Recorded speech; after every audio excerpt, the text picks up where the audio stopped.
Alright, so I'm going to be going over the Marin route for Engage. So this is not like a speedrun guide. It's really mostly for like route building, since this is still early meta. If you want to use it as a guide, I'm sure there's going to be plenty of info, but that's not really the purpose here. It's also going to be obsolete in like a week, so, you know, there's that. But this should still have enough information about all that stuff. So before we get started, some people say start time on clicking new game, some people say start time after clicking start at the end of all this. In either case, I'm sure rules are going to be made about that. I'm going to use female Illyr. It shouldn't make a difference, but female Illyr has a chance to proc Louis and Marin's personal skills slightly more than male Illyr, so we're going with that. Difficulty normal. For the next 3 boxes, you can actually just hold down and... Oops. You should be able to just hold down and buffer that. Growth type's fixed because it's more consistent. Classic mode because I'm not sure what's going to happen with categories and stuff, but I routed classic mode. And unconnected because that is just slower. Cool.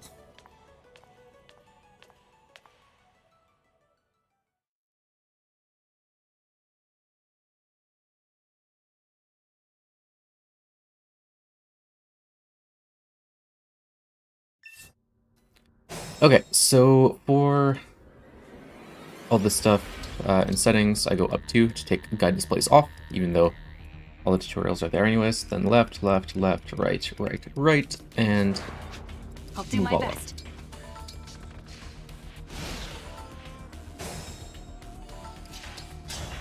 And then the rest of the tutorial is just as you'd expect the tutorial to be. There's nothing really to go over in here.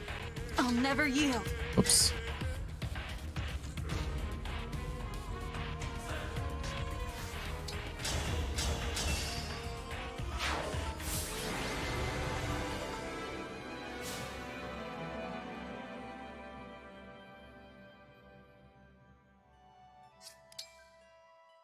You should never save, just because you can just retry chapters if you ever make a mistake or something. So that's pretty nice. And just skip all of that.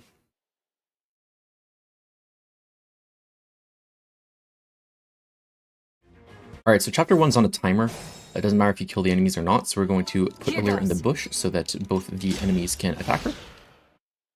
And they have mass hit rates, but also we can't hit this guy super consistently either.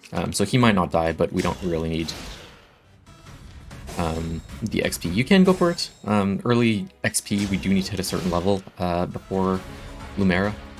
But anyways, after 3 end turns, a bunch of cutscenes, and we get Marth. I'm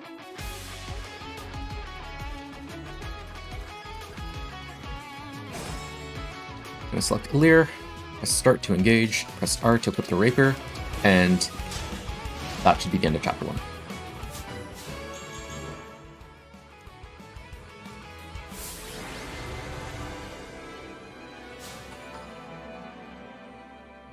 Pretty easy.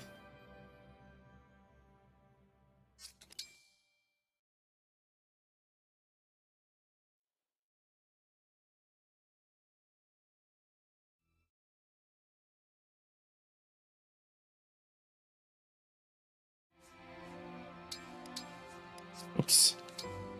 I always get mixed up there. Later, you want to press up to do travel instead of somnial, but at the start, you just want to press A. It's annoying.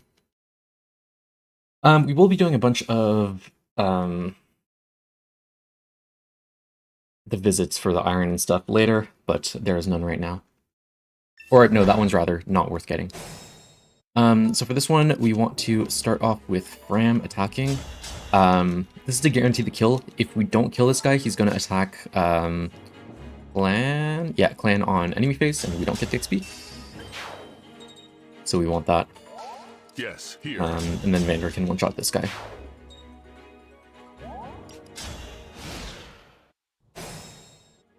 I've got this. Alright, so here you want to lodestar Lumera because she will attack and die on enemy phase.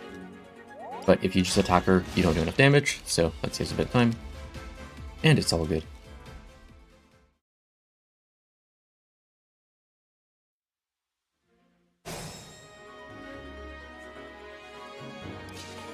I should actually, since we're just showing stuff off, not get actions. Not as relevant here, but it will be relevant later.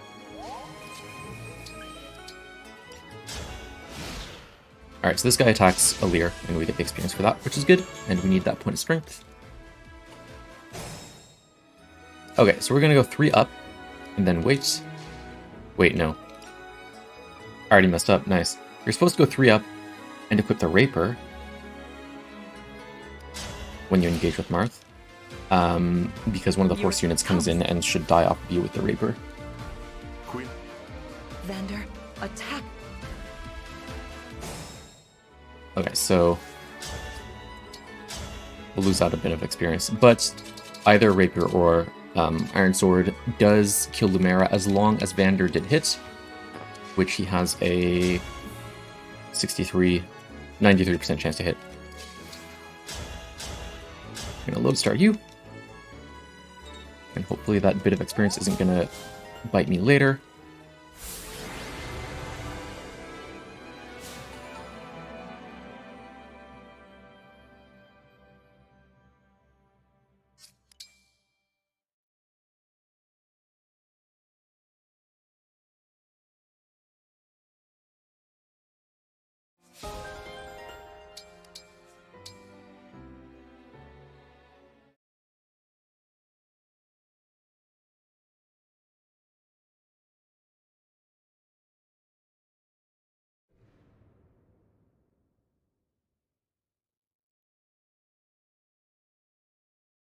Okay, chapter 3.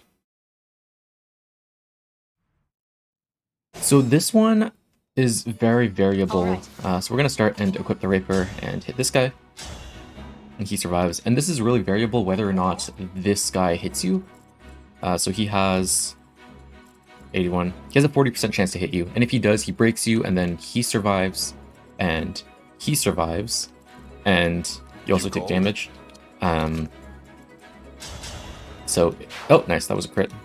I can't reroll that. This guy goes and attacks the lair and dies. I think he goes first, so he always dies there, so that's fine. But yeah, depending or not if this guy hits you, it's going to change a few things, but you sort of just have to react to it the route. Oh, he goes first. Maybe it's the other guy that moves after.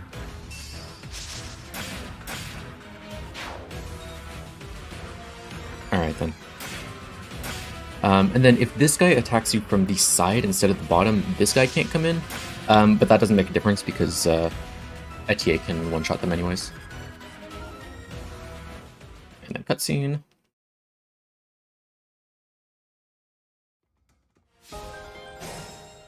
Alright, so you're going to go up and one to the right here. It's just a good placement for enemies and stuff. And if you need to heal, you can heal. If this guy is actually here, you can attack him if you want, but it shouldn't make that much of a difference. After that, you're going to go to Etier and attack one of these guys. If they're full health, she kills them anyways. She does 26 damage, and they have 21 health. So that's nice. And we're going to auto battle and charge. You kill you, everyone else goes up. So this is another case. He has 41 hit. If he hits you, you get broken, and then this guy survives. Or rather, doesn't take damage. I guess he survives in either case. And everyone else moves. Cool. So here we're going to use our last move of Engage to low star rush this guy. You can just attack him, which is technically faster, but he has an... Or she, I guess. She has an 11% chance... No, 25% chance of doing damage. And if you've already taken damage, that could be a bit risky. So, if you don't want to risk it, Lodestar Rush, you avoid the counterattack. And from here, we're actually just going to end turn, and everyone just stays where they are. So again, if you get broken here, things survive. Not much you can do about it.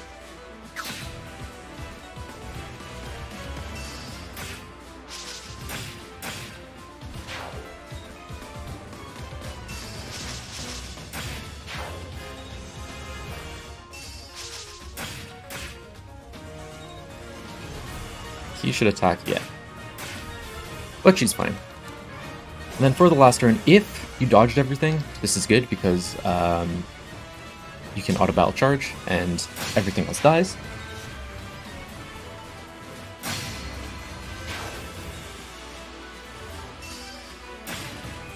And that's the end. And I still hit level 5, excellent. So I guess I didn't need to attack the horse earlier. Or get the KO at least. Not hitting level 5 here is not a big deal, but that's sort of, you know, you'd rather hit level 5 here.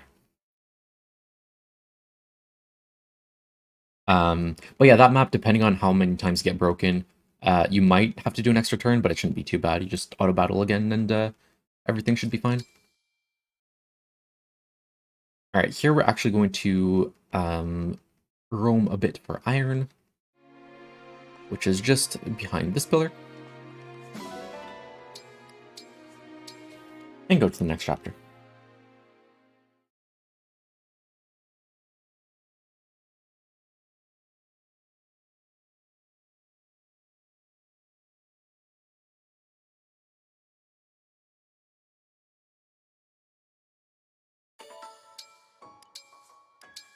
We're Somnial Trip, but we don't need anything here yet. We only go to the Somnial twice in this route, which I'll talk about later, but obviously minimizing that as much as possible is important.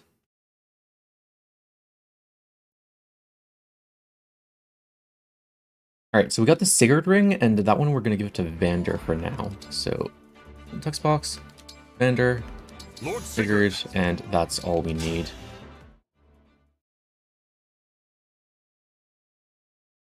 So to start, we're gonna equip Alir with the rapier. We don't need to; it just makes this this map a bit safer, just because this guy and I think that's it. I don't think that guy comes down. We're gonna equip the rapier. Again, you can use L and R to change the weapons that you have, which is good. Saline, we're going to mash start a bunch until you can stop mashing start, and then Warp Ragnarok right under the archer. And then you one-shot him. Understood. Louis is going to go all up, and then Vander's going to engage and go to the right of Saline, because he has 14 move, which is very cool. Okay, so nothing happens on this turn. Nothing of note anyways. The house down here has a javelin, which we don't need because Chloe has a javelin, and the house on the top has 2,000 gold, which some people with certain routes are thinking about, just because gold gets tight depending on how early you do your shopping. But we don't need it. So no one here should die, so we can just leave that as is. We're going to go with Vander and attack. I like doing this one first, just in case you miss, because you have an 85% chance, which we did not. Oops. Alright, Louis we're going to place right here, and he's going to protect Saline, who's going to be beside him.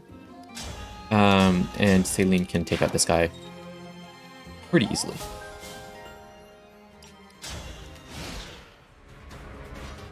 Alright, so we need to canter 2 back with Louis to lure this guy out. Makes things a bit simpler. Alir does her thing.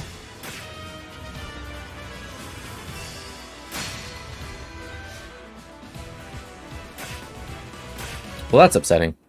I got hit by a 45 and a 51%, but such is life. In that case, this guy is a backup unit, so getting him out of the way. Good idea. Also, I shut off the rapier equipped. I don't know why it's not. Okay, we've seen all this. Okay, so Vander needs to just chip this guy. I like killing this guy just to get Louis a bit more XP. Just for a bit of consistency. You can probably skip it though. Still haven't perfectly ratted this out. And then Saline, no matter what you use, he dies with a 100% chance. And that's that.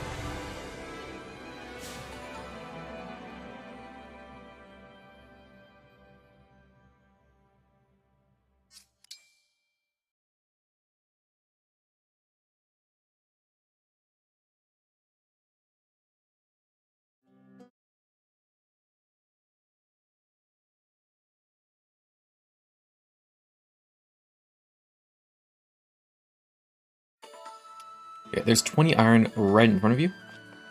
And then we can leave.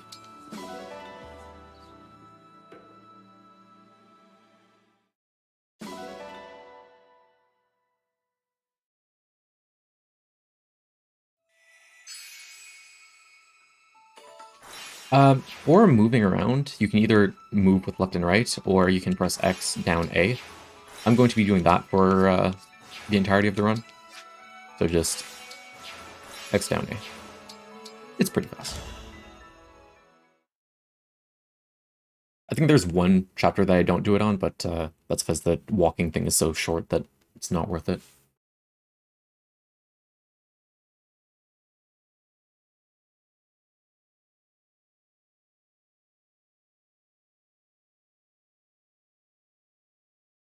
Okay, so we're going to start here by deselecting everyone except Louis.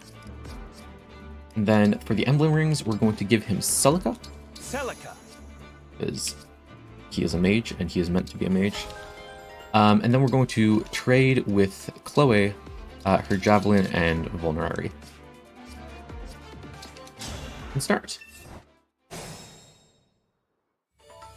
So Alir can go towards the pillars, but one down. And then Louis is going to equip the Javelin, then engage. So you don't want the Seraphim or Iron Lance equipped, you really want the Javelin. And then Warp Ragnarok all the way up and attack this guy. Now, depending on how these guys move, which they all move and attack him, it can be different, but the strat is exactly the same. So Alir's going to go over here. And we're actually going to engage and equip the Rapier here. And then Louis is going to go one down, one right. This guy might be down here. These guys might have changed. You always go one down, one right, though. And then attack with the Javelin this guy. For a lot of this part, you'll just want to be taking out the backup units as much as possible. Because they chain attack and do a bunch of damage. And we don't want to take damage.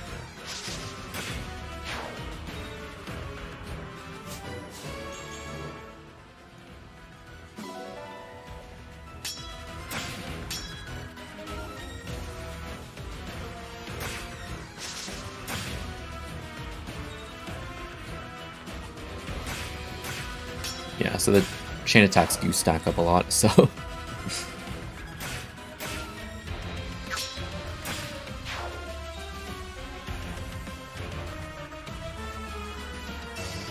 Okay, and the rest goes about as you expect.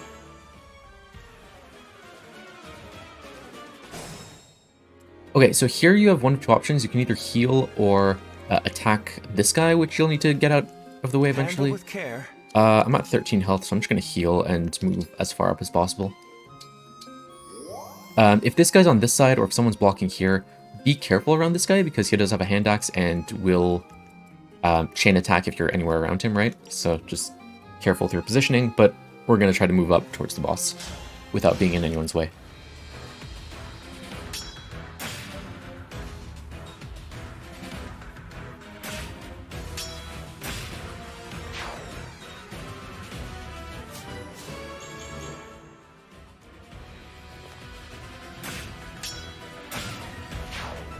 Okay, well, they all attack you. You guys get the gist.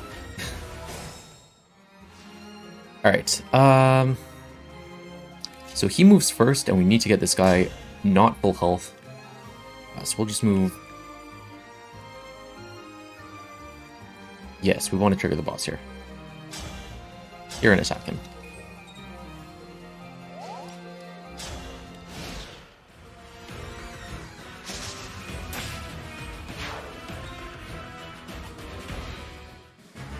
Those shiny.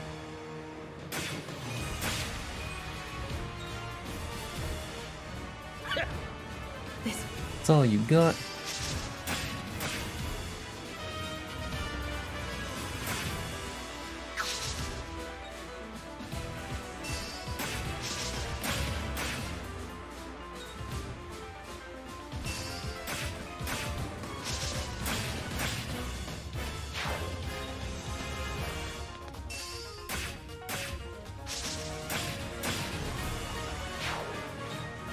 So Alir can get in scary situations with the two archers, because she'll just be hanging around, and they do have, like, not zero hit rates.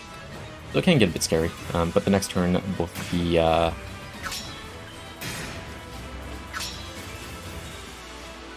the backup units are going to die. Also, if I keep getting hit by chain attacks, it's a little bad. So, if you want to be conservative, you can just heal instead. Or not be in range of the boss when you attack the Key Adept.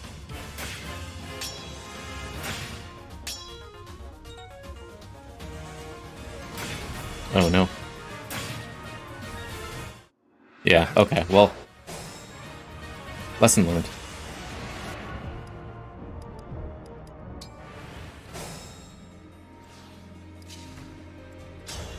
We'll just do this then, and we'll trigger the boss next turn and heal.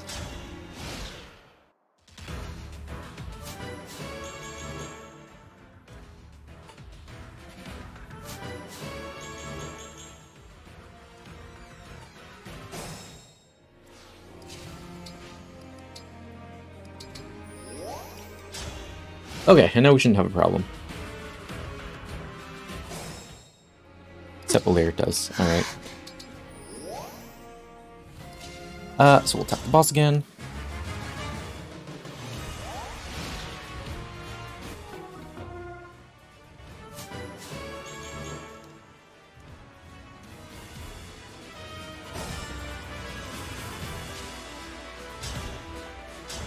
I need to look at this a bit closer because I definitely used to do this without the thief stealing the second chest. But the general gist of it is that if he ends up attacking you with a full health bar, you can use the Rider's Bane. So you do 16 plus 18, which is 34. So you can use the Rider's Bane to two-shot him on his last health bar, which is also pretty cool.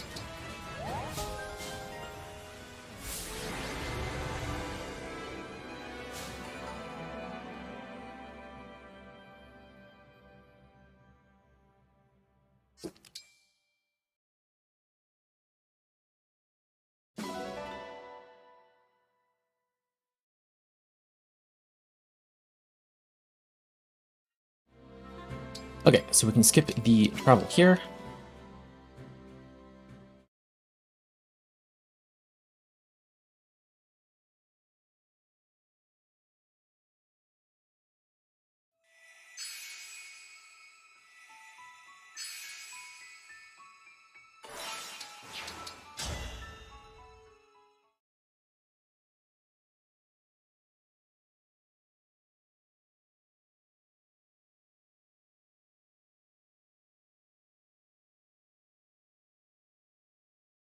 Okay, so the boss of this chapter is actually unkillable until you kill this guy, was the ring.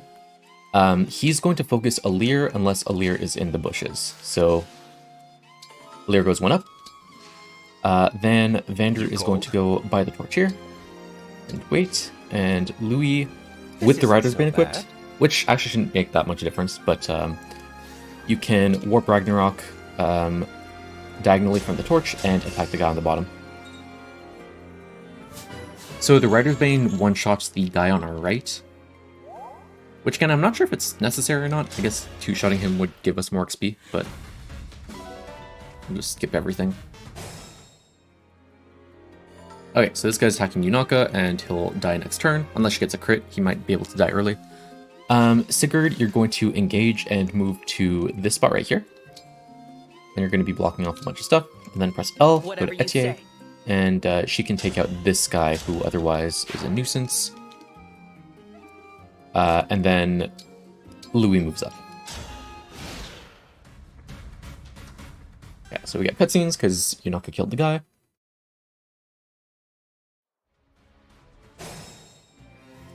And they don't move for the rest. Here you'll want to make sure that the Javelin is equipped at some point before you get to the next turn, which will wait here.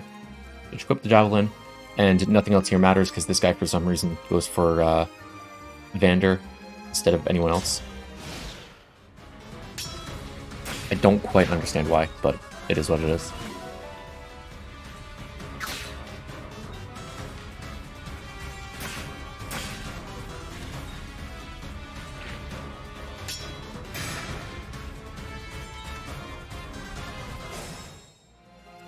Okay, so here, and wait, and make sure you have the javelin equipped here because there's a mage that's going to come in.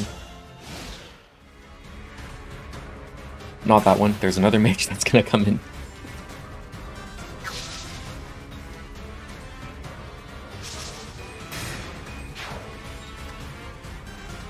There he is.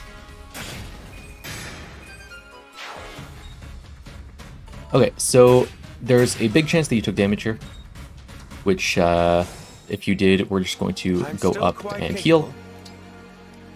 And we're right by the boss. And everything else should be fine. This guy's going to attack, I think it's Alfred, and then he'll go for Etier. So assuming that we don't miss the boss, he's not a threat. But if we do miss the boss, then we'll talk about that later. But basically we just great sacrifice. So Etier is full health.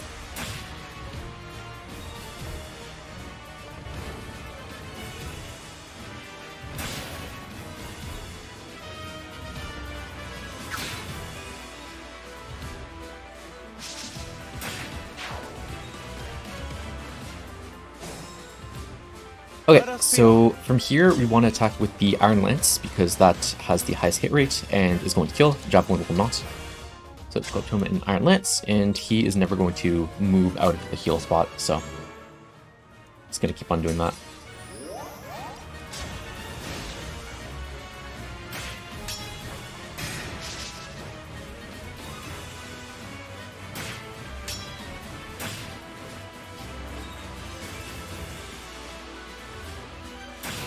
So this guy does two-shot Etier, which means that if you ever miss something, you'll want to either get rid of him or Great Sacrifice.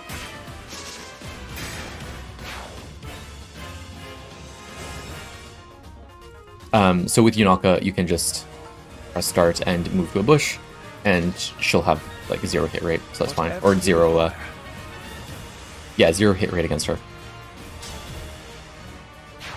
But that's not the case.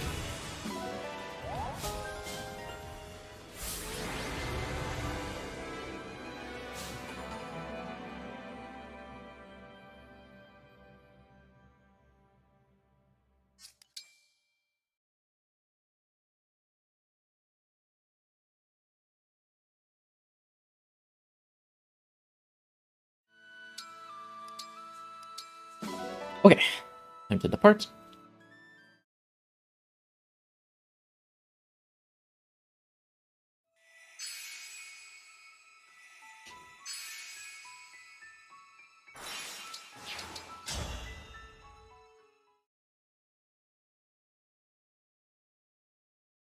So this one we will need to Great Sacrifice. So option 1 is give the emblem ring to someone else. Option 2 is just select Yunaka. I don't think there's a big difference between the two. But we will be using this unit later as well with the Micaiah ring. So it just can't be a couple of people, but so it can't be Ram, and that's it. But anyways, I go unit selection, 1, 2, A, 1 down A. And then emblem ring for Louis is going to be Sigurd now. Sigurd.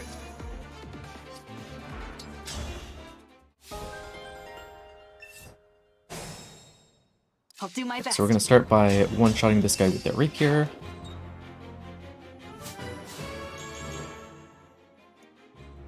Okay, and then Louis probably has the Iron Lance still equipped. So we're going to go here and then just attack diagonally, which automatically equips Javelin.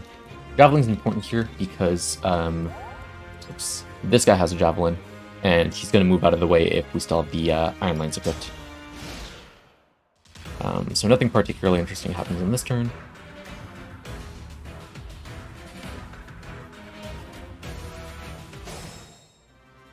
Okay, so Alir is going to go down and attack this enemy. And then we're going to select Etier to kill this guy. We could select Alfred, but if you click on Alfred, a text box shows up, and that's a bit slower. So we go with Etier. Winstead might get a level up, but she's going to get that level up anyways. So, you know, it is what it is. Louis is going to go behind these two mages and then attack one of them. It doesn't matter which one. I always like doing the farther one just to make sure the javelin's equipped. And wait here. Not an interesting turn. A bunch of stuff happens. Things die. Okay, so next turn you're going to attack the Key Adept. Because he's also a nuisance. This guy does have a chance to go down here. He might also go up here and attack Louis. I'm not sure if it's random or if it's based on who's alive, but it might happen. Okay, so if it does happen, Alir just goes and attacks him, and then attacks him on the next phase as well. If not, Louis deals with it on his own. So we'll just do that. So if this guy is actually here, you can attack this guy and then move one to the right, which puts you in range of Hortensia, who's going to move. If this guy is here, just wait another turn.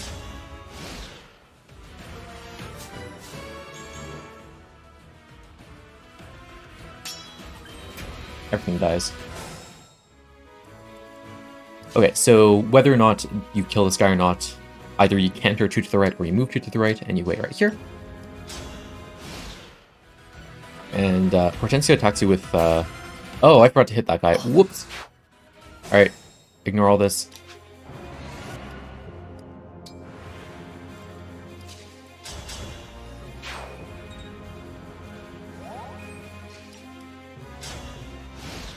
Okay, yes. So Hortensia attacks you with all for 1, I believe? Yeah. So you never die here, which is not an issue. So you don't need to engage here. I just like doing it, and then attacking her with a javelin since she has the noble rapier equipped. And then we're going to canter 2 away. This is so that Gold Mary can't reach you because she's a backup unit, and chain attacks are the only things that can hurt you, really. After that, you're going to find your Micaiah unit and Great Sacrifice. To heal Louis back to full.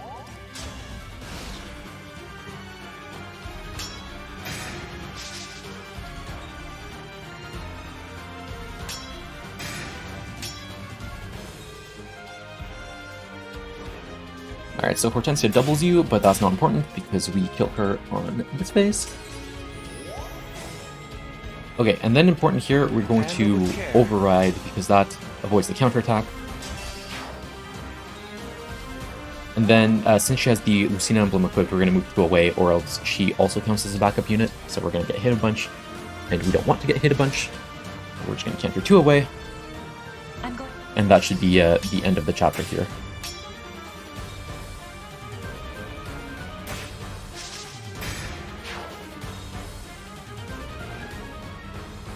It's your...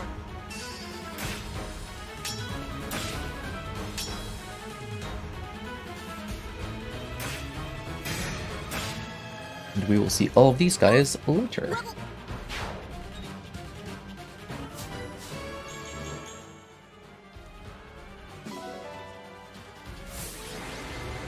So we got the Master Seal. I Master Seal later. I actually didn't check if you can Master Seal here, but on the next chapter I know you cannot, because it just messes up your EXP and you end up not having enough strength for a certain level, because you would promote like halfway through level 16 or whatever. I should test doing it here, but it doesn't make that much of a difference. Louis doesn't get any move, so it doesn't matter. We're going to go to this corner, find the iron, and then to this statue in front of us, and get the steel. I don't know if that entire walk is worth it when we can just buy 2 steel later, but for now. Again, the route is not perfect.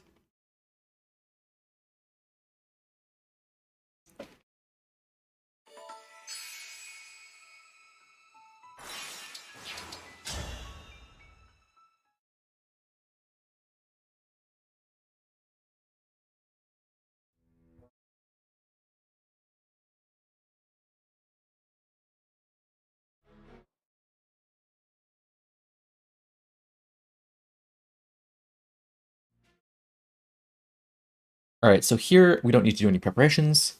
For the Ivy fight, one thing that's really important is to always attack her at 2 range, because she has, I believe it's adaptability, which changes her weapon to have weapon triangle advantage, and also she has the other skill, which I forget what it's called. Arm shield, there you go. When you have weapon advantage, you take 5 less damage. And since we have a lance, she can just put the axe and take 5 less damage. So we don't want that to happen. Understood. So always attack at 2 range, but for now, we're gonna engage and override these guys. And you need momentum before you get to Ivy. You either get it on this turn, which I did, or the next turn. I've never not gotten it before that turn. Either this one or the next one, so it's pretty consistent so far. And then end turn. These guys don't matter. Okay, so this guy dies in 1 shot, which is about all the damage we take in this level. Chapter. Okay, these guys both die. You guys get the point. So Illyria, we're going to engage and equip the rapier and move 2 and 1. Equip the rapier when we're engaged. Just need to do that. And then Lou's going to go down and attack this guy, the other mage, with the javelin, and then we can wait here. Oops.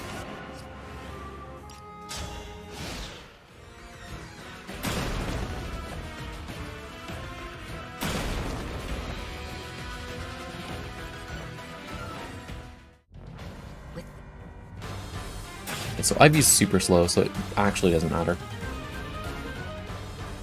My name. Okay, well, also inconsequential since we're not going to be going Kagetsu either.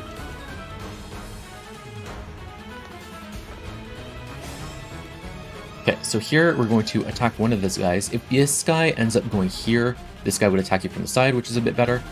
I'm not sure if he attacks Illyria or Vander, but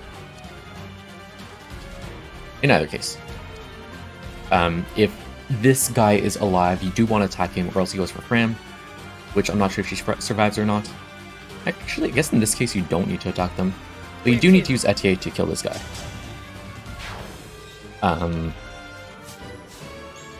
Because he's definitely a nuisance. And then with Louis, now that you have momentum, you're going to start using it because the javelin does not kill quite yet. And also you don't want to attack from 1 range, again, because of arm shield? Yeah. So you want to go 1 up, 1 right. You just need that +2 and then attack. And then you're going to want to canter 1 to the right, just because you don't want to be by Kagetsu for the chain attacks.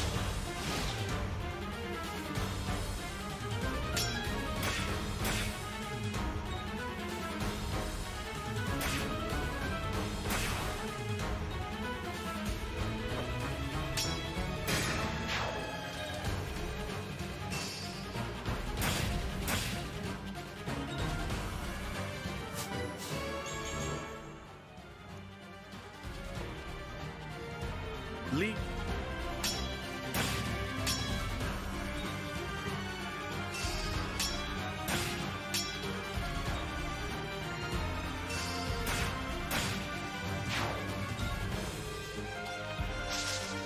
Oh, he does go for Vander. The more you know. Okay, so if I'm not sure if writing in the secret book is important or not, but I think it's Diamant that can one around this guy. Yes. Actually, probably anyone can. Oh, Vander cannot. All right, there you go. I'm happy to Alfred? No. All right, so Diamant can one around this guy, and then Illyria can Foes are strong. Lodestar Rush this guy to get the book. But as far as I know, we don't need it. So for Louis, you're going to want to move to, and then attack from the side. And that's going to be that.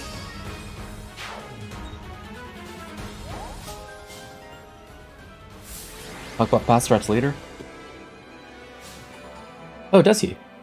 Louis 2 hits KO's Ivy, so it's not too bad, but I guess it depends on how fast moving things are.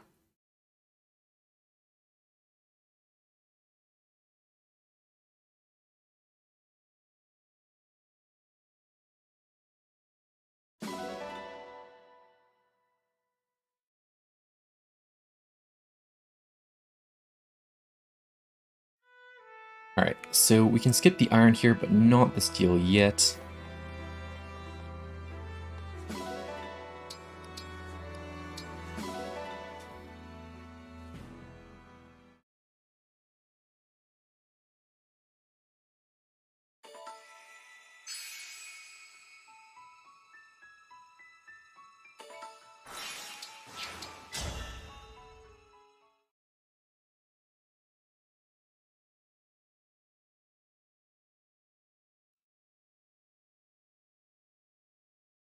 Okay, so for this one, we're gonna deselect everybody and then just rush with Louis, and this chapter is super easy. There's really nothing to talk about. We do grind a tiny bit with Alir. I'm not sure how necessary it is, but it's there. At least for now.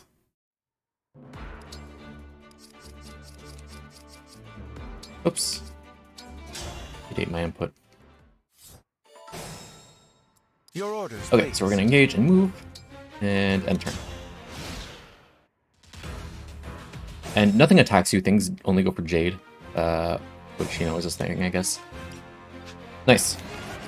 Okay, so with Lear, we're gonna go 2 up, 2 right, and wait. And Louis is going to go and attack this guy.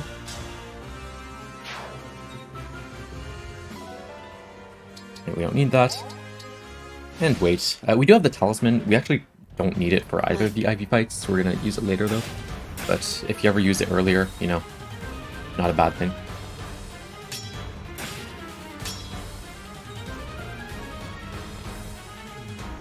And then none of the rest matters. So we do want Alir to level 10 before the 3 chapters from now, actually. Is it after 11? It's whenever we get IV. So I lodestar rush here. Again, not sure if this is necessary, but for now we do it. And then Louis, you can't attack from here. You do need to go from behind IV to attack. And that should be a one-shot.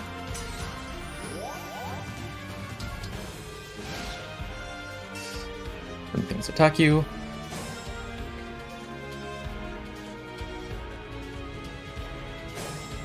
And then with Louis, you can attack from beneath, again, for the momentum boost. And attack with Javelin.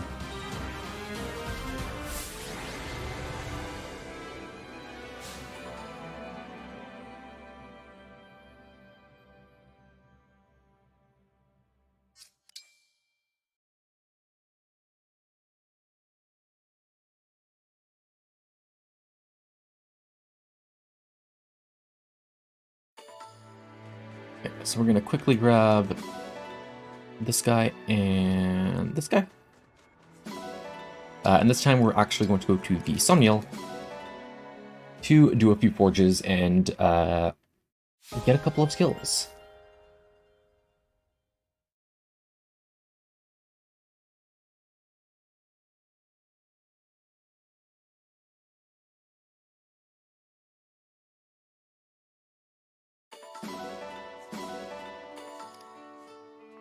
Okay, so we're gonna forge Louis' Javelin to be a bit stronger.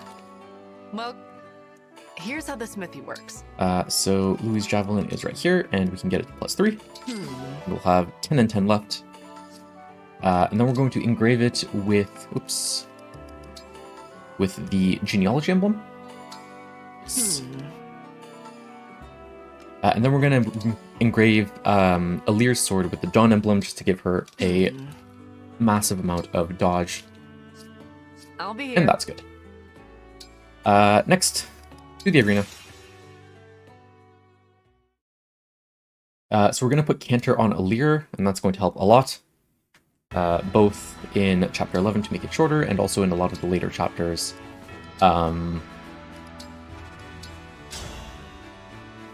Just for like positioning and stuff. I'll be your opponent. I am Sigurd of House Chalthy. She like never wins. It's possible, but it's unlikely.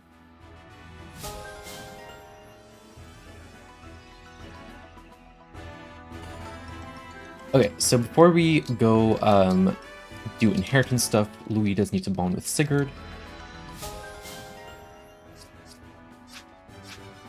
Oops.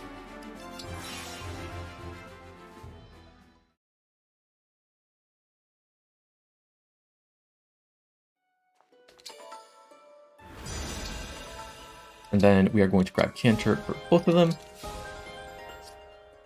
And be on our merry way. Oops.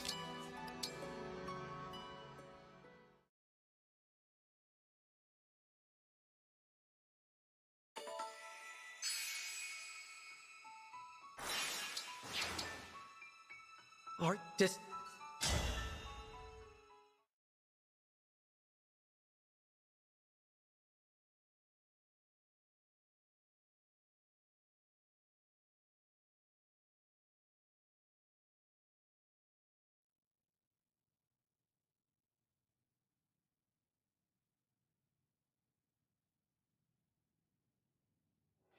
Okay, so we're going to remove everyone except Yunaka and Louis. No one rings. Louis, we are going to use the talisman that we have. Get rid of you, get rid of you. And then change classes. Oh, he didn't hit level 17. Okay. Well, he's supposed to hit level 17, and we're supposed to have an extra point of strength. We'll see how that goes. These things cannot be controlled, you know?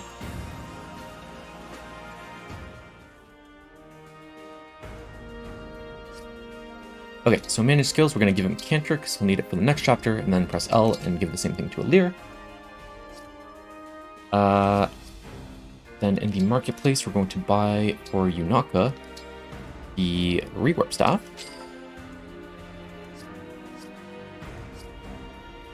Okay, and then move Louis, and then Yunaka. Louis far right, Yunaka to the left, and we're good to start. Here goes. Alir can move to the right. Louis is going to engage and attack Rosemary, and it should be a one-shot. And it's not because of the missing point of strength, but that's fine because she'll die in enemy phase.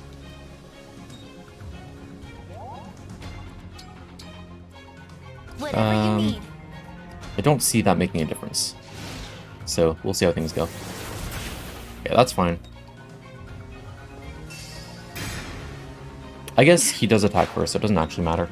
Oh, there you go. Lesson learned.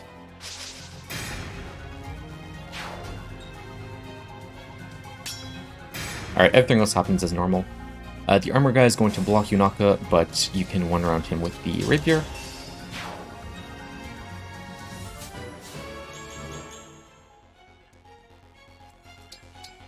And Yunaka is going to go right beside Louis. So, sorry, Louis does canter one left, one right.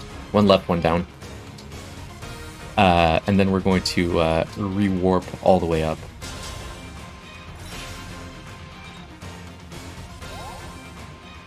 Cutscenes. And Louis is going to move, attack with Morian. And move 2 down. Okay, so both these guys still die, which is probably the most important part.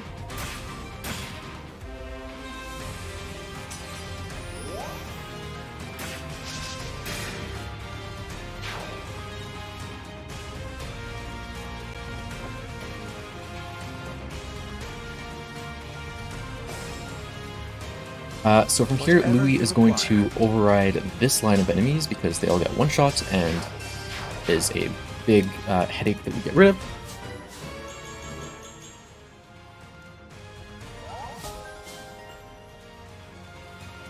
And then you can't canter in the way of getting both of these guys onto you. You can just wait here, but one of them is not going to be able to hit you. Alright, so we should be doing 19 damage to Morian, but we are doing 18, which means he'll survive next round. I don't think that's the biggest thing here. I guess I didn't talk about it. We could have Chloe come in and take the Draco Shield before the Thief does. If we need it. I don't find like we need it right now, but it's a possibility. We don't use Chloe for anything else. Alright, he does a massive 0 damage for it. That's actually slow as fuck. Okay. Oops. Alright, so we're going to attack Hyacinth. Actually, we're going to go from the other side, just, since we did lose a bit on not having momentum.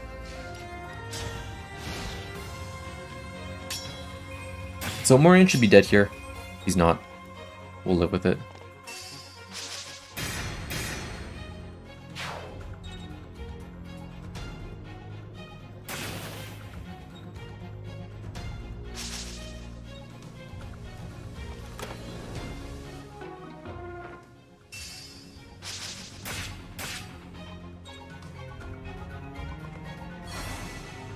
There's... He used... So if Louis ever, you know, ever worried about his health, you can Great Sacrifice with Yunaka. She should be completely safe. Oh, I guess you can't. You would have had to do it last turn. Well, it's an option if you do it early enough. He's out of there anyways. These guys don't do the most amount of damage anyways. Once Morian is dead, it's pretty much... that's it.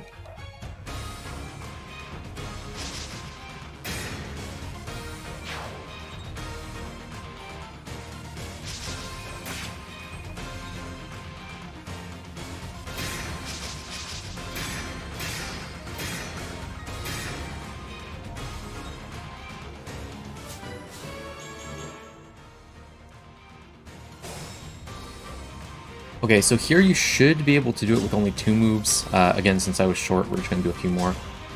And attack them here. And that should be it.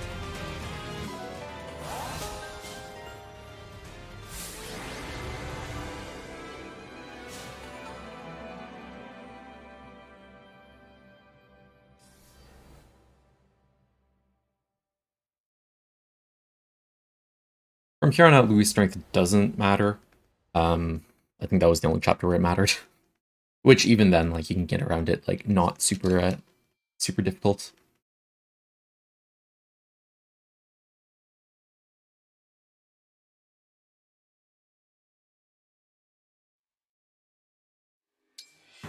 Okay, so no preparations here. Alir's going to start by attacking this guy from the right side. And moving 2 down. Yunaka's going to go and move behind her. And Louis is going to attack this guy from the diagonal and move 2 down.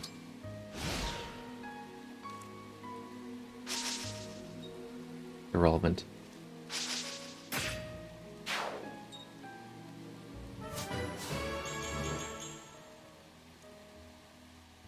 There's a... I think... Alright, so the Warp Mage should be attacking Yunaka here.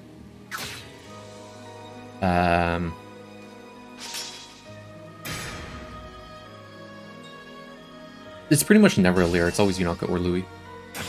Oh, there you go.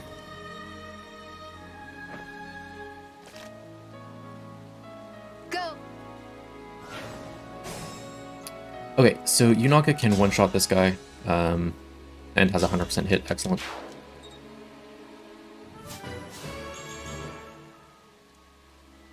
And then Alir and Louis can both move down.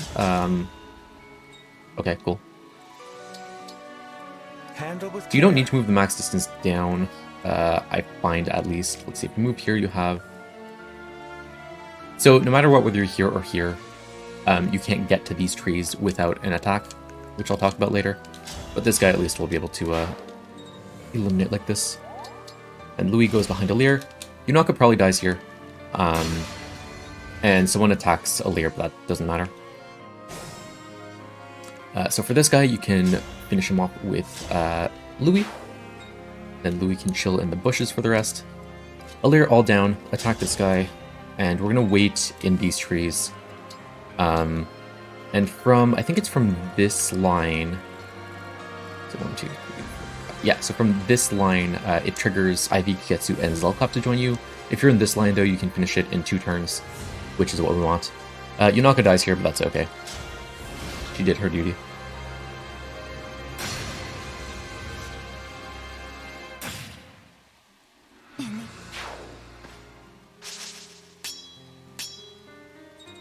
Big damage.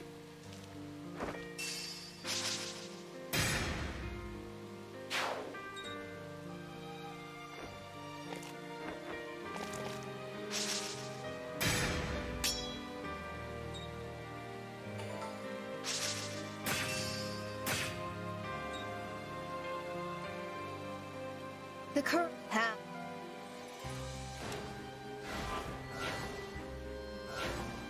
Okay, cutscenes. So we got Ivy Zelkov and Kagetsu here. And depending on who's under you is who you're going to use. Sometimes it's Zelkov, sometimes it's Kagetsu. It depends on where the enemies are. But Alir's going to go 2 down and 2 right. And then, I guess in this case, Zelkov is going to wait right under her. Just to make sure that like no one blocks her and then blocks here, and then we can't get to the end there. But you don't need to attack anyone. And no one's at risk of dying. Except you knock out, but that's already dealt with.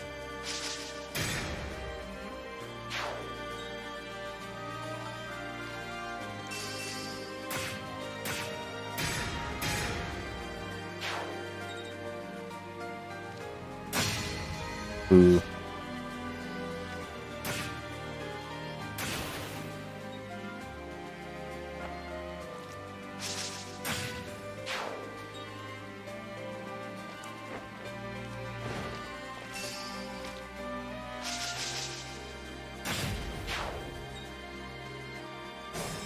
Okay, so both Zelkov and Kagetsu can one-round this guy.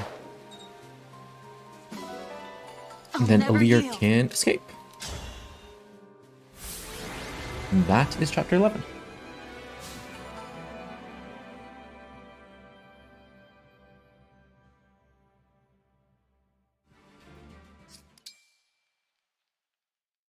Alright, so forced Somniel visit, but we don't need it right now. So we'll just move on with our lives.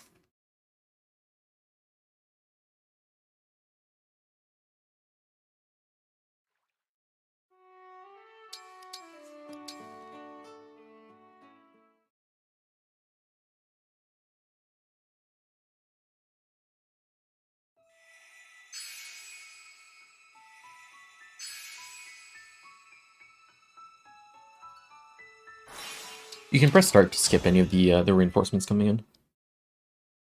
If you ever see the camera pan away.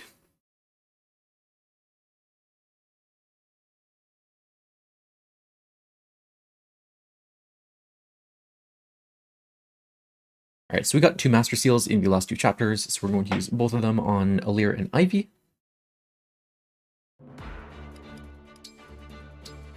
Change clash.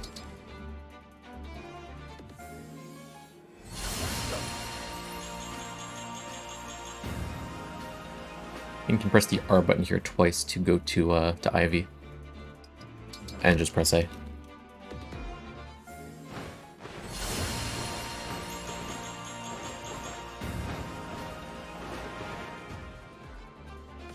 And we're good to go.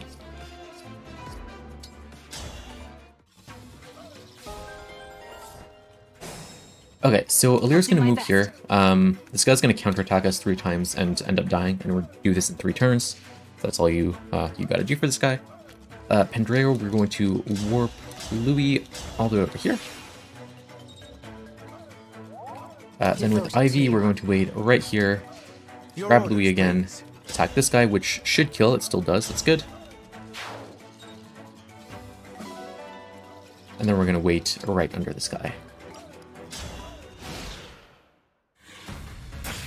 Okay, so pretty much everything dies. So if this guy hits us, doesn't actually matter. Louis, we're going to attack this guy from the side. And then canter 1 to the left. Be in this guy's range. Burn it. Bun it. You want to quick the steel great axe. You can either attack him or just wait in front. In both cases, he dies. And then Ivy attack from above. You want to attack from here to be in range of this guy. Now you might be thinking, well, why can't you attack from here? And this guy is just going to stand right here. He doesn't. He stands in the quicksand, and then he can't get to you on the enemy phase next turn, which is stupid. But, yeah, attack this guy from 2 above. And end turn.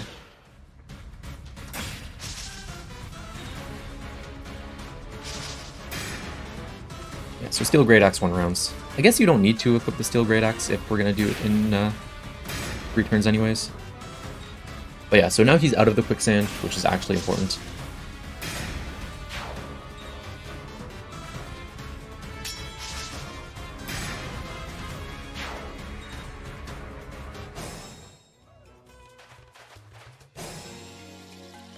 Yes. Okay, and then Ivy can go and attack this guy. And end turn again. The last guy should attack Alir, and the other last guy should attack Ivy. And that's the end of chapter 12. There's definitely room for improvement. I used to use a rewarp to end on turn 3 player phase, but now I don't end on turn 3 enemy phase. Rewarps are really useful for later. But again, it wouldn't be that big a difference.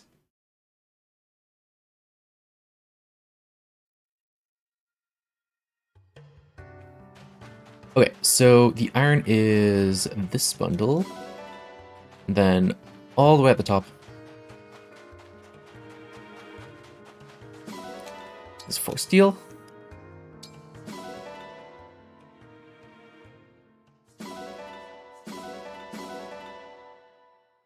Alright, and now we get Marin in this chapter, and we're going to use Marin for every chapter after this, which is great.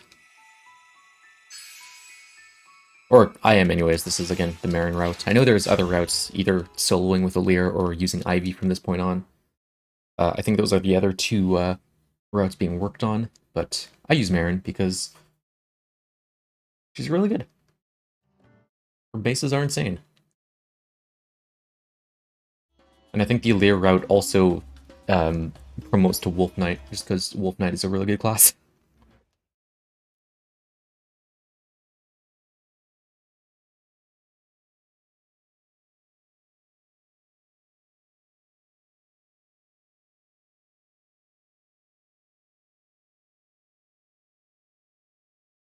You can always tell whenever there's a cutscene where an emblem appears, because it takes like 5 seconds longer. Alright, so deselect everyone. Alir, we're going to move towards the bush. And then Annette can visit this house for the Seraph Robe. Want to attack this barrier with Mara. Oops, nice. Mashing too hard. And then attack this guy from below.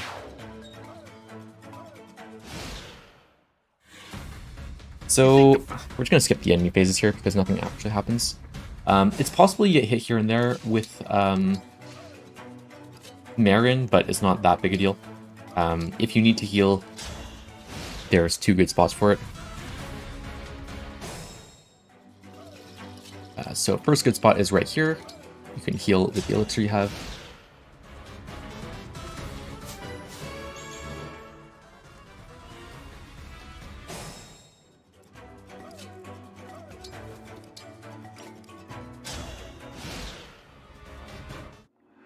These guys are supposed to die and not get a level up. Alright, second good spot to kill is in this bush, which I don't think I need right now. And both these bosses have 0% displayed hit on you, so, you know, that's not an issue. So the only things to check is Alir's health if the guy attacking her is being an issue, but both these guys cannot hit you. Save yourself. And Tamara should die eventually. Preferably before she gets a level up.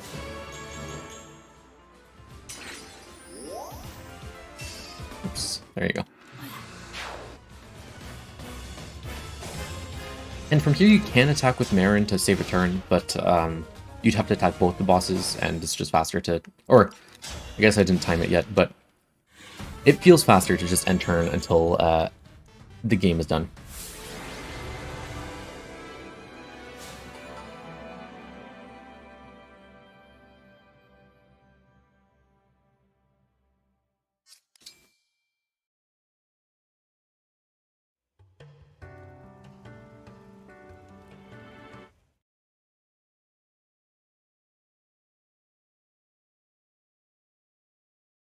Alright, so we're going to roam again. I do a lot of roaming in this route, and that's to get a Killing Edge +5,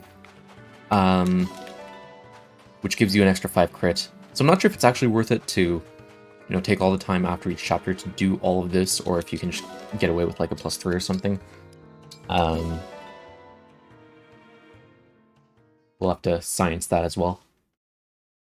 But for now, we'll roam for everything.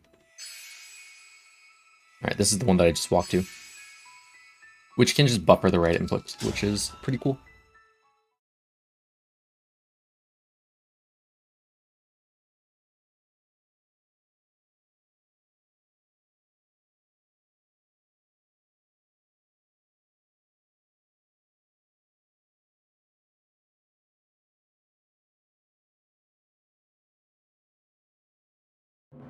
Okay, so we are going to deselect Zelkov, Vander, Clan, and Fram.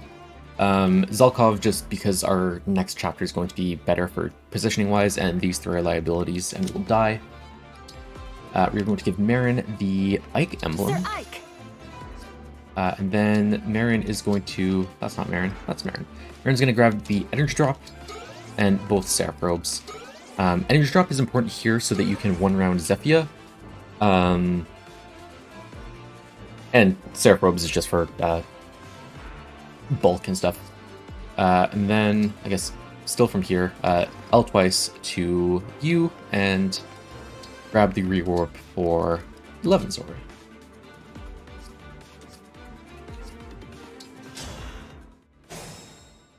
Okay, so Pendreo is going to warp Marin all up. Ivy, we're going to put that above Alir, and Marin's going to go all up and attack this guy. Oops. Okay, so pretty much everything that is not this guy goes and attacks Marin, but that's fine. He's very bulky at this point.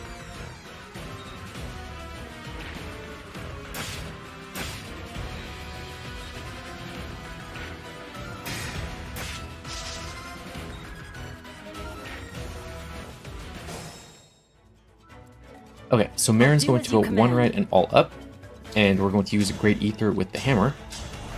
And that's going to one-shot Marnie whenever she comes over. And also heal a bunch of health off of everyone else. A lot of these guys hit with 2 range. Also, if we get broken here, you know that really sucks. We don't want that to happen.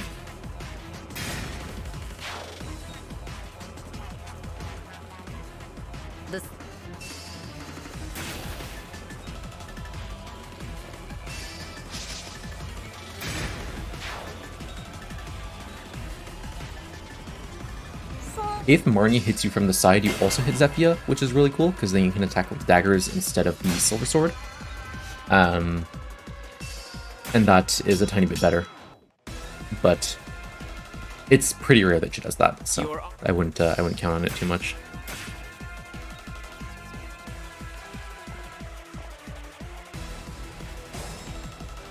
Okay, so here Great Ether should heal you up pretty much to full. We get the Silver Sword. You want to keep the Silver Sword and get rid of the Steel Sword and Silver Blade, just so you don't accidentally select them.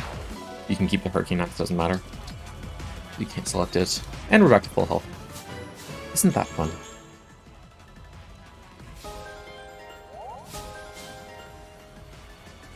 Okay, so Ivy's going to go a chess move away and Astral Storm the Wyvern. If we don't, first of all, he attacks Ivy and she takes like 15 damage or something, and this guy also does 15 damage or 16, so she dies if they both hit, and then he goes down and attacks these guys, which is just annoying. So Astral Storm just makes things a bit more consistent. And from here, we're going to attack Zephyia with the Silver Sword, and that is a one-shot. It would not be a one-shot if we did not use the energy drop, which is why that is important, doing it earlier.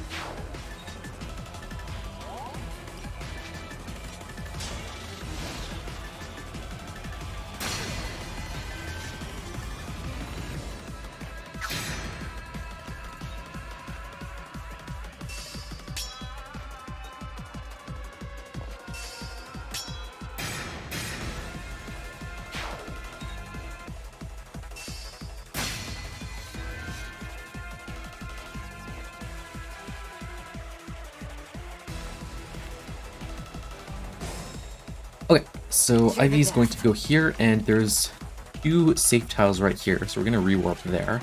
Oops.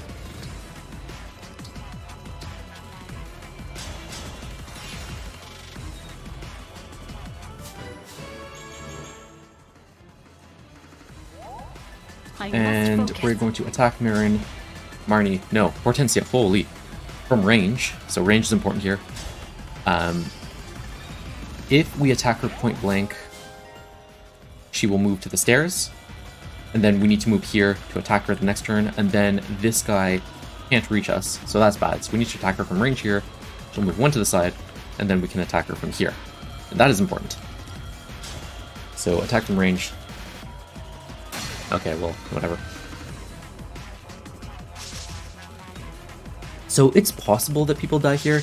It's very rare, though. I've seen it, like, super not a lot of times.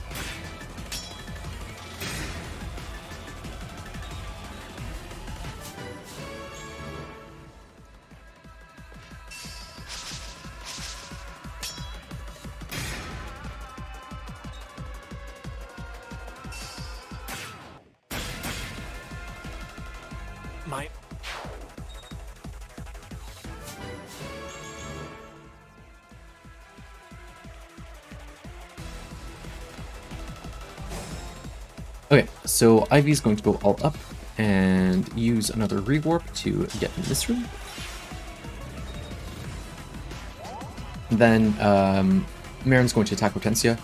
You can do this and then mash A a couple of times. You can also do a diagonal movement on the D-pad and it attacks from range, which is pretty cool. So we're going to do that. Now, it's important that we are on this tile because we're in range of all these guys. But this guy, for example, cannot attack here if we were to attack at close range. And this guy cannot attack here if we were also attack on this side, if Hortensia went on this side over here. So, in front of the heal tile, very important. Not on the heal tile for the same reason. These guys can't reach. And Hortensia will use a Goddess Dance if there's anything alive. And we don't want that to happen. We want everything to not be alive. Which, you know, Marin can do pretty easily, as long as the enemies can get there.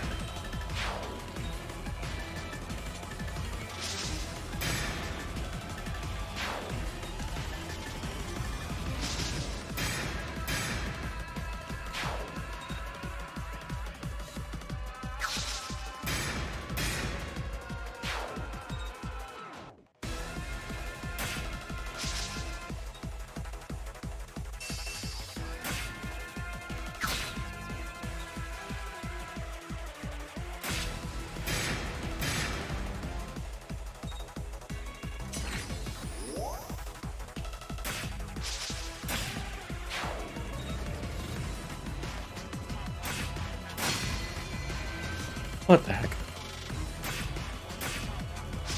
Well, it's probably that guy that can hit you. Okay, well, 23% chance if everything else hits you. I guess there are ways of getting around that, but it shouldn't be the case. So these chests contain the boots, which is a very cool item. We will be using them very shortly. And then Marin can one-run Hortensia without issue.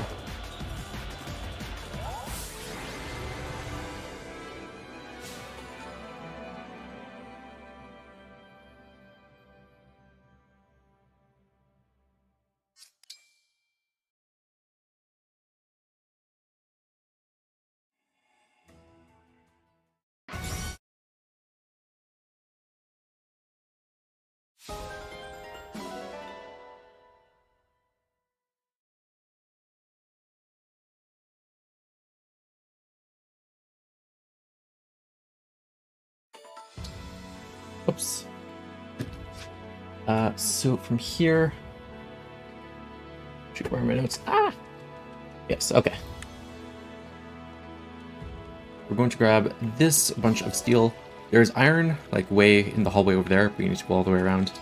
Very much not worth it.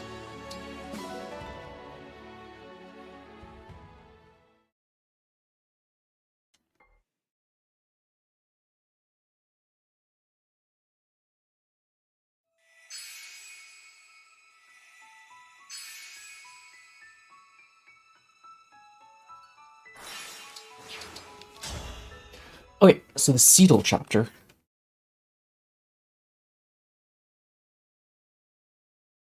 So I know there's a faster strat already, so, you know, if you're trying to learn the game from this video, which again, I don't recommend because it's going to be obsoleted pretty soon. This strat is already obsoleted, but I'll still go over my strat because that's all I know so far. So we're going to give Kagetsu the Byleth ring. Byleth, I'm Will be ready. to dance. And then in the inventory, we will give Marin the boots. And we'll grab another elixir just in case. And start. So goes. Alir is going to go 1 minus from max Understood. range. We're going to make a nice little triangle. No mistakes. And then Strong foes. Goddess dance all of them.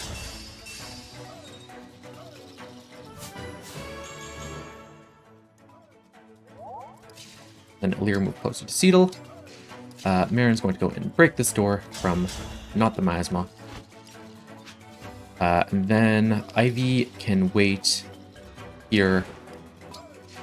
I've had her die here once. She also did have Thunder equipped, so I'm not sure how much that played a part since she loses 2 speed, which actually doesn't make a difference.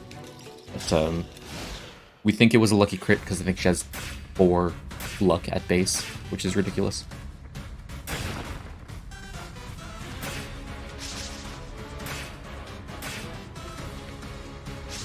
Yeah, 8% crit. Probably something like that. Yeah, exactly.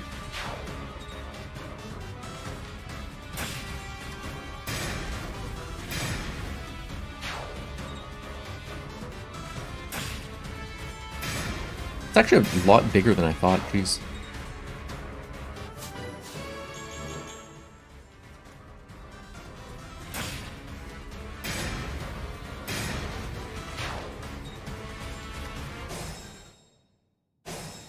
Okay, so Alir can go talk to Seedle.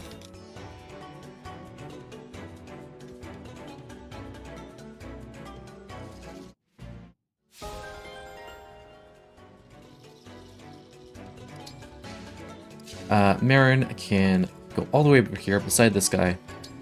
And then we're going to move Pendereo all the way here. He will be useful a bit later. So, things get attacked. Everything that attacks Marin just dies, which is cool. I'm gonna open this door. Oops.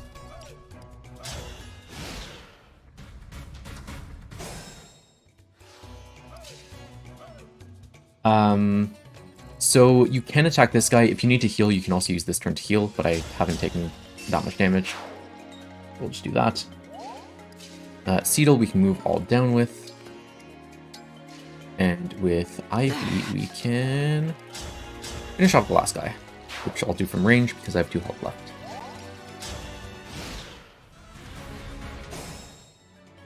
I'll do as you command. Okay, so Marin, go for the next door. Seedle Destiny all down awaits. again.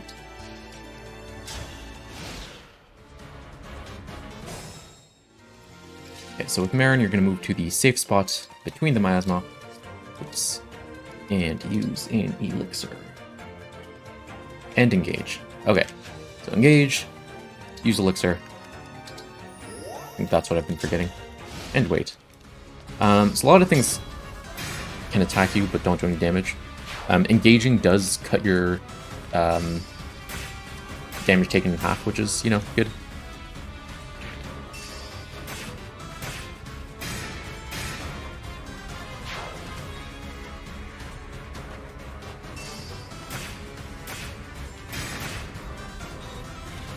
Nice crit.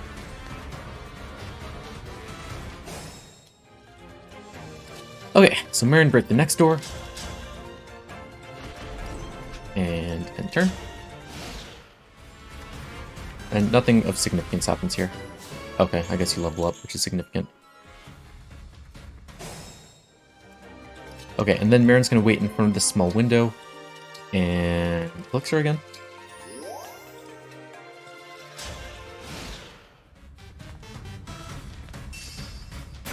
So there is a non-zero chance that you can finish the map on the next turn.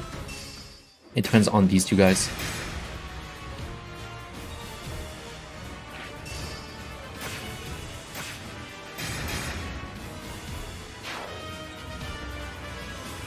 I also forgot to move Seedle, but that doesn't matter anymore. Okay, so if last turn you were supposed to move Seedle, if these guys are not blocking you, this guy will be here if Seedle's there, which is fine. If this guy's like over here or something, you can warp Seedle this turn, and then use Marin, and she has reposition now. So Seedle goes here, you reposition him to here, and then 1, 2, 3, 4, 5, and he leaves. If these guys are blocking, you can just move to this spot and wait. And then everyone should move out of the way or die. And if neither of those things happen, which they did not, you just Time Crystal and try again. For now, Pandreo is going to warp you all the way to the side.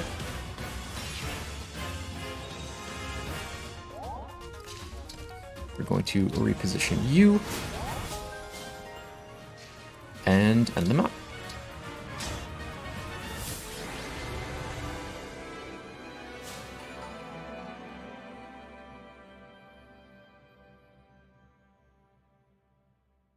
Yeah, if you have a Gwimpage, we'll definitely take a look at it. I know that, like, I know you have a better strat for that, but, you know, this is what I've got for now. This is not for a guide or anything. As previously mentioned.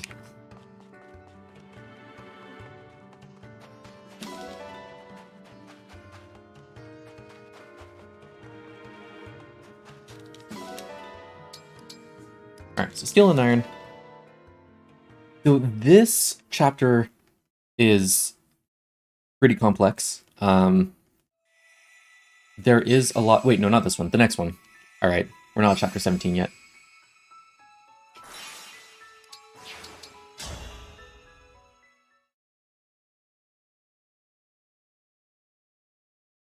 Okay, this chapter is still pretty funny, though. There's a couple of different things that you need to manage.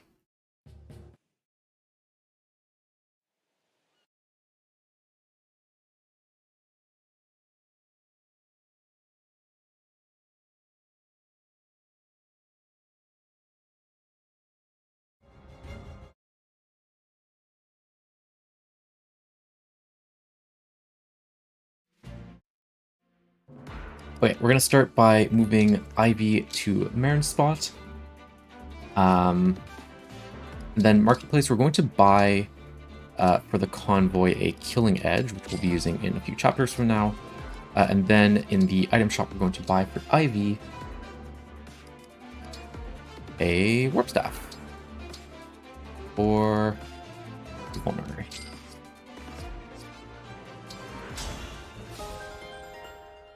Okay, so we're going to start by killing this guy with Rosado, who leaves him alive with a Twin Strike with 2 HP. With Marin, it's very important that you engage on this turn, because on turn 4, we're going to want to be in this bush and just dodge tanking everything. And I don't think I ever said so, but Lagu's Friends cuts the damage you take in half, but also puts your avoid to 0. So you are not dodge tanking anything.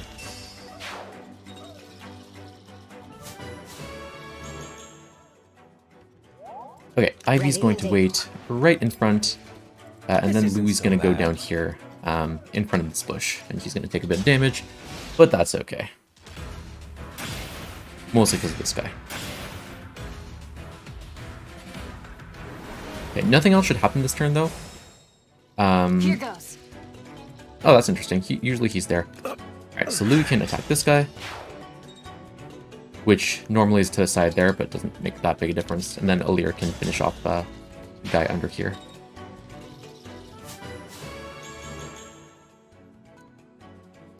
Okay, so we're going to go for a double warp.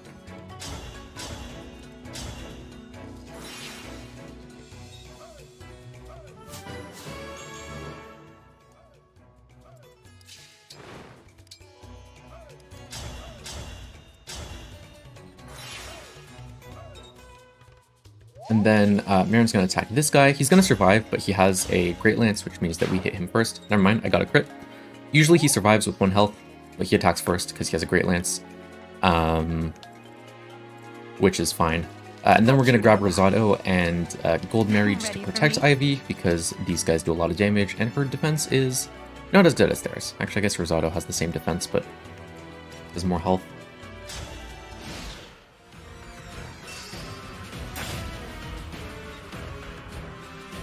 So pretty much all the damage you take is fine with Marin. I've never had a problem with survivability here. Usually it's someone else that dies that's a problem.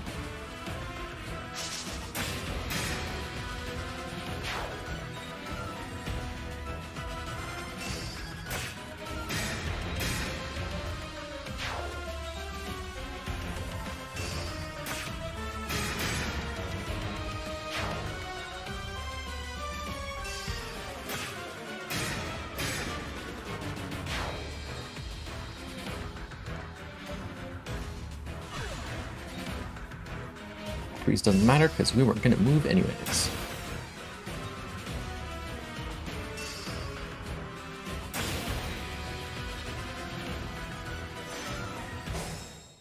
The stunning small effect hit or a void. I always forget. It's a void. All right. Okay, so from here, we're going to go to Marin and we're going to attack Marnie with the hammer because that's a one-shot.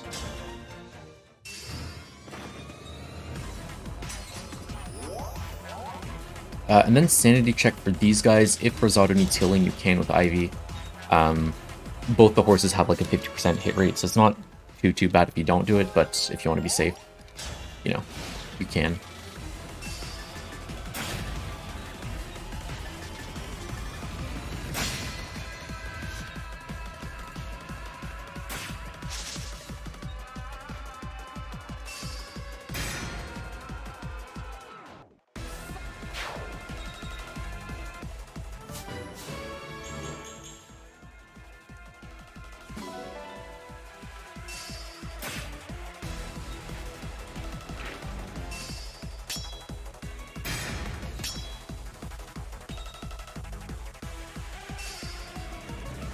Okay, then the last horses move, and we're on to green pastures.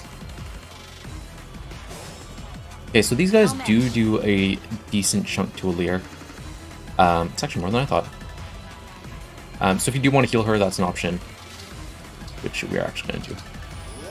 And then Louis can take off this guy, because he's going to attack Rosado.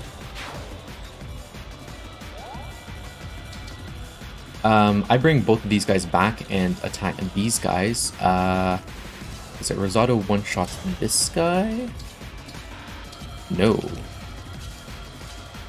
Rosado one-shots this guy? One of them one-shots someone. There you go. Okay.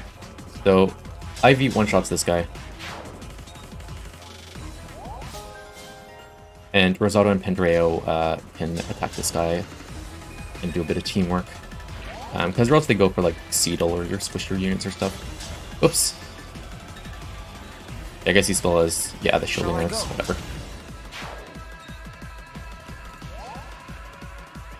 So from here we're going to attack Mauvier from the bushes with the daggers. The daggers is important. Do not attack with the steel sword yet. The time will come for that. So you do need to dodge, I guess, just the one 16% hit. Since Mauvier moves after you, since he has the Great Lance. Unfortunate. Alright. Let's figure something out for that.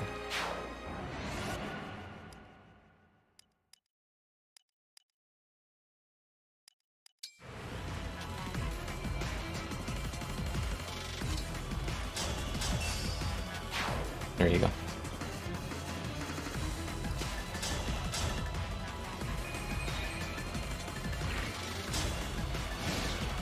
Yeah, so since Mauvier moves after you, since he has the Great Lance, you're going to kill him before he gets a chance.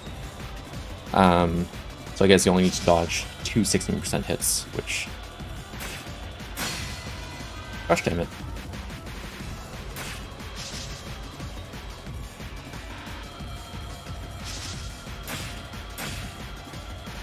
Okay, and everything else dies. So assuming you survive everything, which should be worked on, you can one-round him with the Silver Sword. Again, just dodging an 18% hit. Or healing if you need to.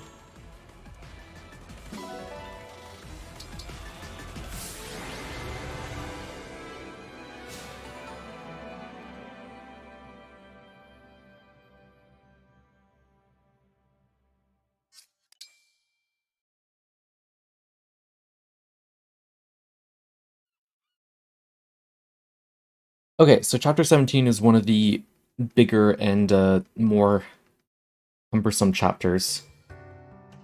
Wait, I guess we'll...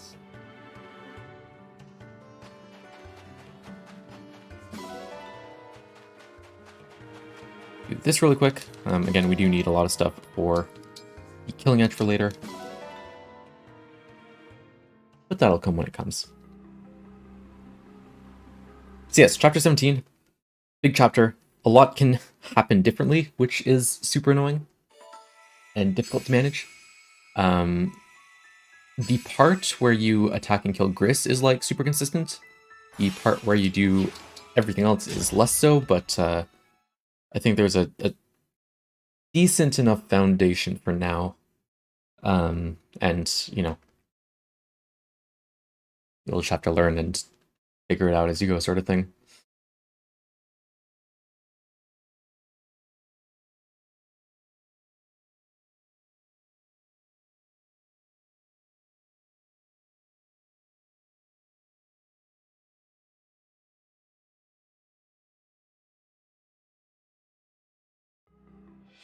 Okay, so we are going to put Marin under Alir, put Louis under Marin, and swap Pendrayo to the right.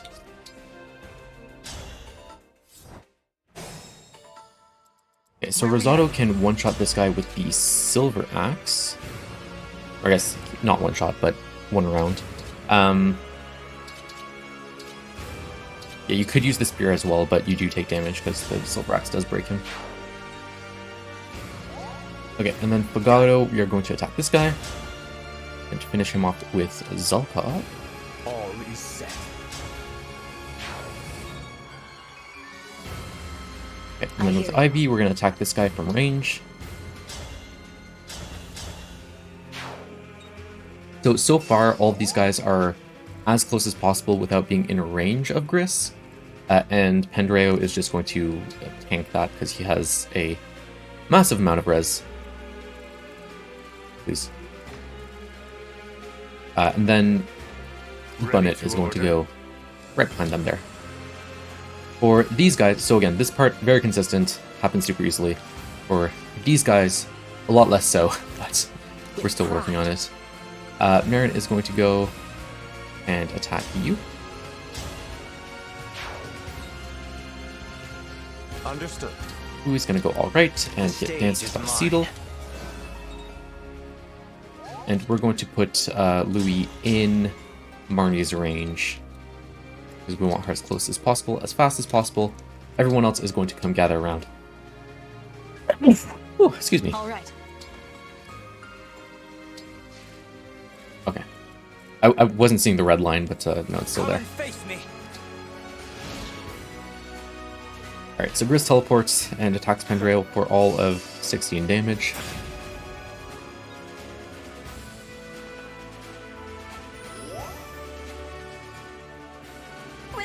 Okay, and Marnie, depending on whether she's under or to the left of Louis or above him, okay. Sure. Go off, Seedle. Depending on whether she's on the left or above him, makes a lot of things different. It's annoying.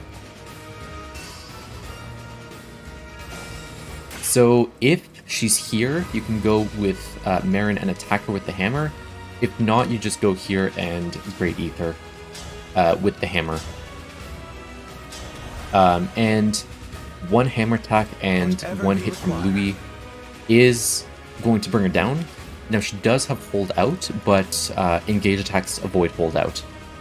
So either you hit her with the hammer, and then that's in range for Louis to kill her, or Louis hits her, and then Great Ether with the hammer can bring her down to 0 while avoiding hold out. So in either case, hammer or Great Ether, and then Louis attacks. And...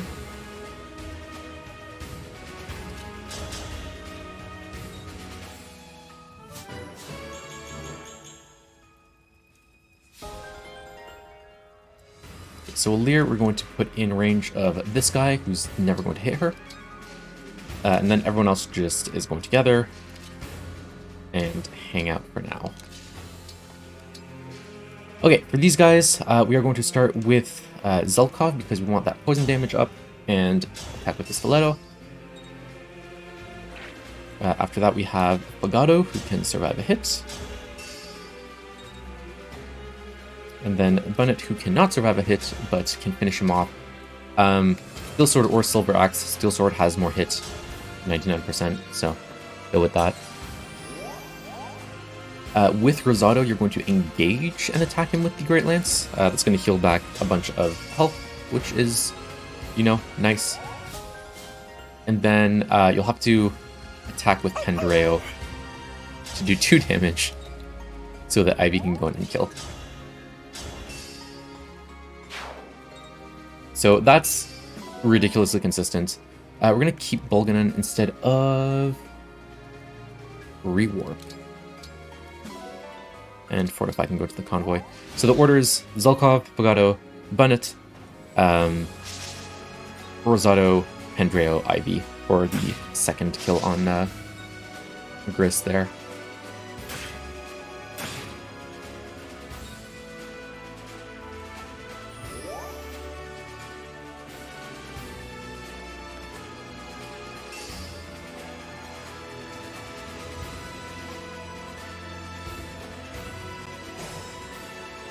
Okay, so Great Ether procs actually doesn't kill because she got healed, which is pretty sure it's okay. Okay, so this is the turn where, again, depending on how a lot of things earlier happened, these guys can be in different positions. So it is just a lot of improvisation. But you have Marin, Louis, Seedall to dance, and Goldmary as attacking units, and if you form a diamond, you can have Kagetsu with Byleth. Goddess dance them again, which is good. So from here, I would... what would I do? I definitely want you to be out of the way. But I also want Goldmary there, so I'll attack you from... below? Question mark? I must play my part. Can you 1 round? You cannot 1 round. Alright.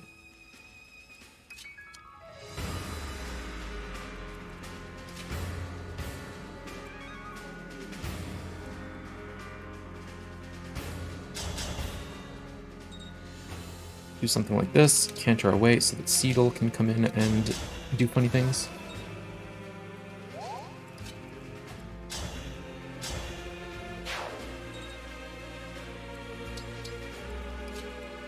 No, it's 1 too far. Ah, she was supposed to be beside him. Okay, well. Oh yeah, this turn and the previous turn is just sort of a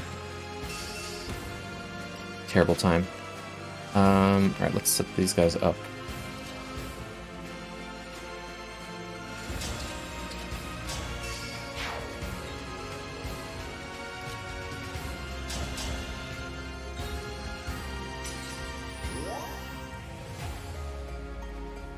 Wait a sec. She had an extra health bar. I am blind. Okay. I thought that was her last health bar, but I guess I'm done.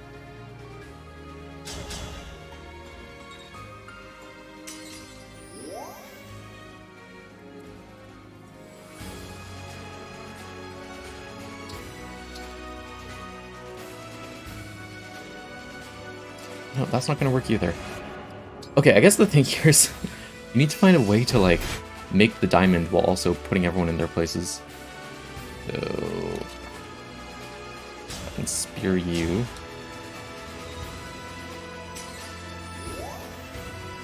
Excellent. Hammer you.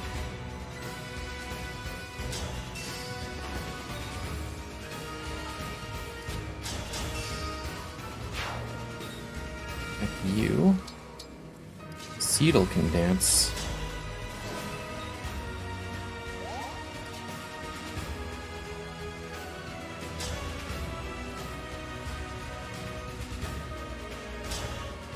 We can get started on this. Okay. Well, again, depends a lot on different things. There's a lot more research that can be done on this level, but we'll get there whenever we can. So if you're in range of you, you will die, which means that we need to put you not in range of you.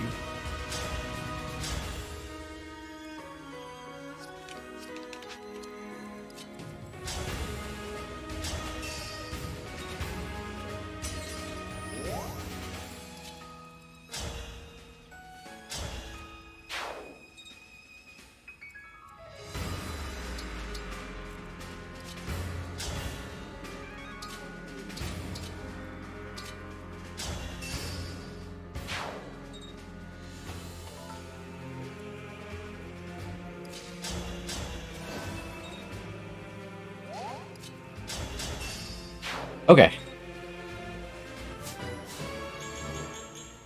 We just need to come up with something like that. Better. And we'll just protect Seal here just in case. And Louis is safe. Excellent. For these guys, a lot easier. Ivy goes between these two. Kills this guy.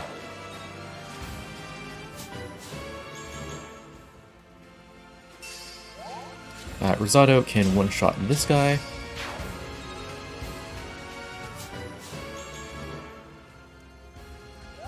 And Pandoreo can one-shot this guy from range, and everyone is safe, and no one is going to get hit by anything that's too bad for them. Also, this guy is just out of range of both these guys, which is good.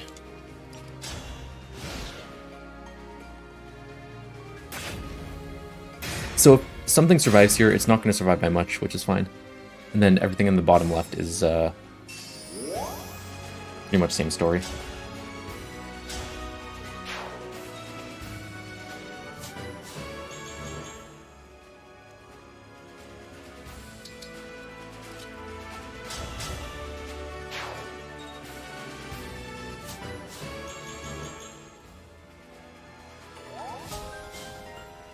Okay, so for this guy, I like just luring him with a leer and eventually going to the bush, and we can hit him later. But for now, we're going to dance you and go up. At this point, I do not want to trigger Zephyr. If Zephyr comes down, all of these guys will be in range, so we want to sort of avoid that as much as possible. And then Andrea can attack you.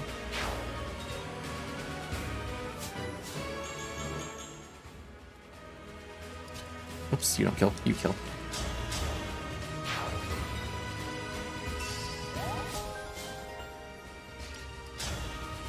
Okay, and from here, everything else is simple enough. That was a lot of damage. What the?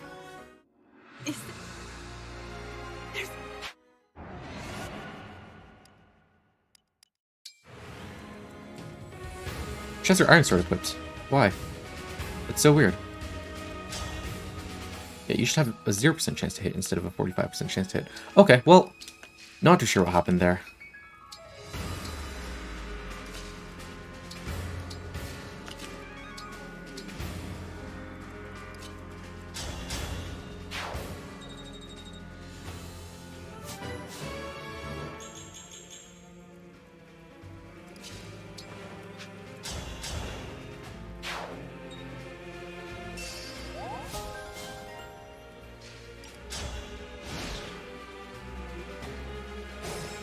Okay, much better. So, when ready, you can go up to, I think it's 2 under the rock that is Zephyr's range. Oh, 1 under the rock, alright. But in any case, go up as much as possible and you'll trigger Zephyr, which is fine. And then these guys, you'll want to sort of just move out of the way and also get rid of this guy while you can. Handle with care.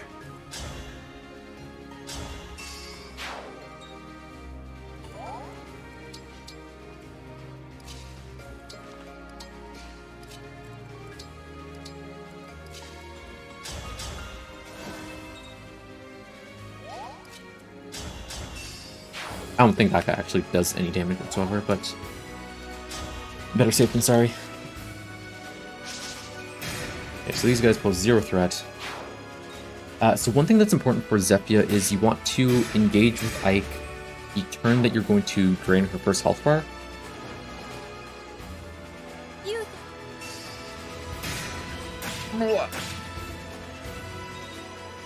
Oh, shoot. Okay. Did I just lie? I think I just lied. So, the reason I normally go behind the rock, which I guess now makes sense why I do that, is because she attacks with the 11 sword and not the Rider's Bane. I should know these things, but, you know, there's a lot going on in this chapter, okay?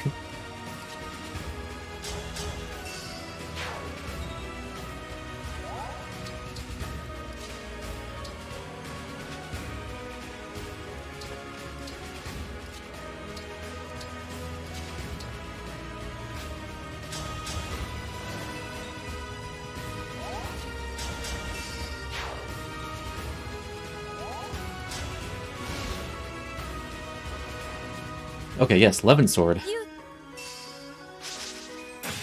Just 26 instead of a lot more than 26. And both these guys attack us, which fills up our engage ring, which is very nice.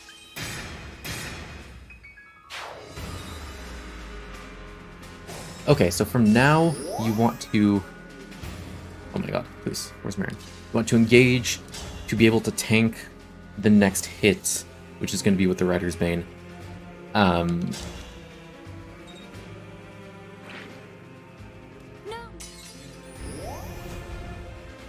yeah, you want to survive that, obviously. Which does all of 12 damage instead of a lot more. I don't know the calc. Oops. Is that a rare critter? Alright, and then one more attack and she's down.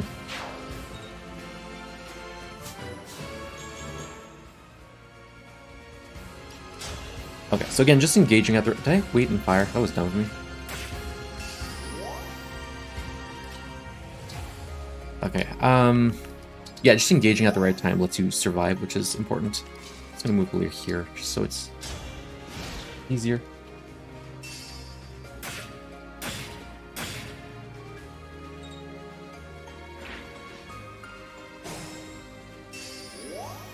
Okay, so the turn that we get in range of Veil, we want to Great Ether. So for now, we're going to get closer, but just attack Hyacinth. We should get our engage meter back next turn. Yeah, this guy, I'm pretty sure he always breaks us just because Q Adept and stuff like that. But that's fine.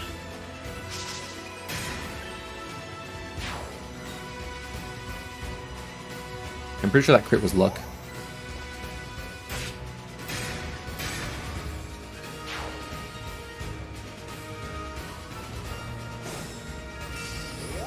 Okay, so Veil has the Rapier, which does 14 damage. She will melt our health bar if we don't Great Ether here. So I do it with a hammer, just because it does a bit more damage. And she's going to do... Yeah, no one's going to do any damage.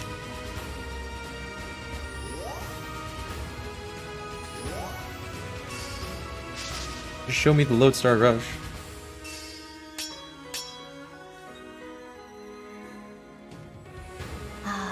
Can you defeat your...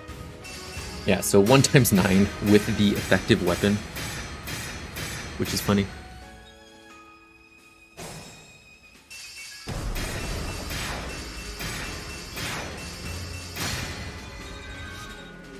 Okay, so the priorities here are if you can drain a health bar, do it. If not, attack one of the mages, and then Veil is more important than Hyacinth. With pride. So we're just gonna go and attack you from range, do the daggers.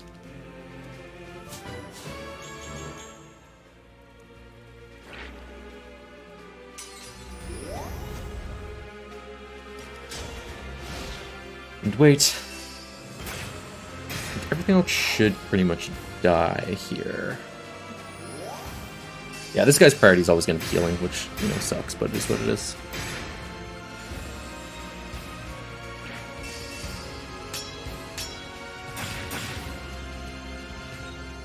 Cool. Alright, so again, Veil's the priority here. Attack her first.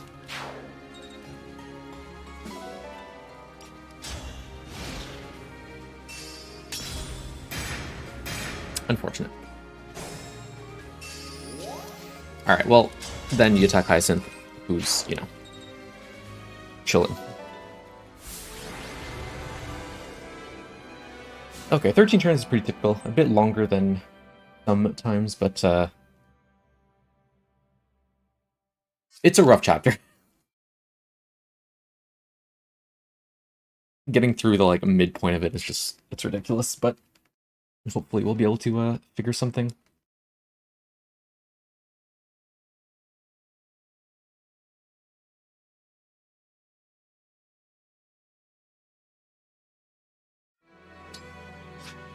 So, please.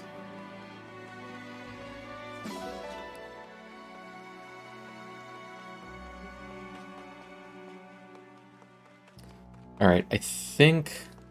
No, so there's one more roam after this, and then no more roams. So, last one, I swear. We'll talk about the Killing Edge when we forge it.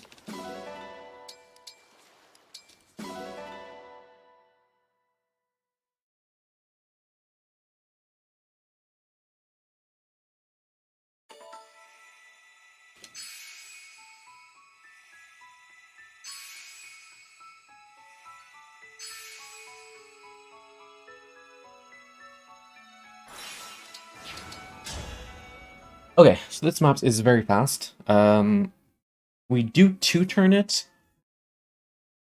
Jesus. We fire outside or something. Not sure if that's being picked up by the mic, but hopefully not. We do two-turn it, mostly because we want to get the speed wing, but we can risk going for the one turn if we use the Killing Edge that we got a few chapters ago. But for repositioning, Louis goes to Marin, Louis goes to Ivy, and then we're going to give Marin the Sigurd ring. Sir Sigurd.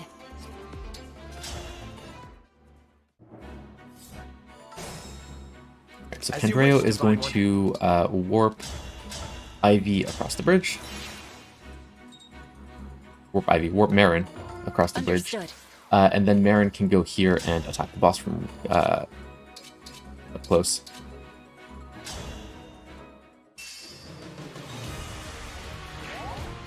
And then Ivy is going to move 2 to the left and all the way up. And that's going to set her up to get the Speedwing chest on the next turn. Again, I'm not sure if we need the Speedwing per se, but it's there.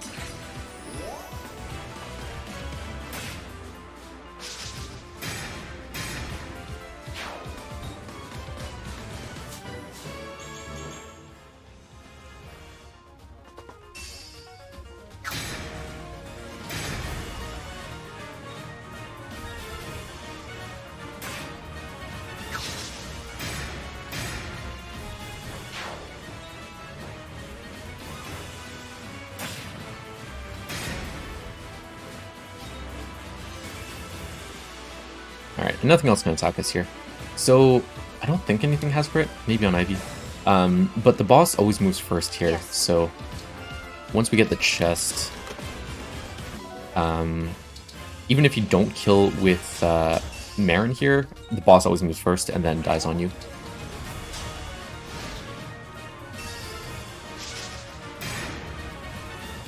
And there you go.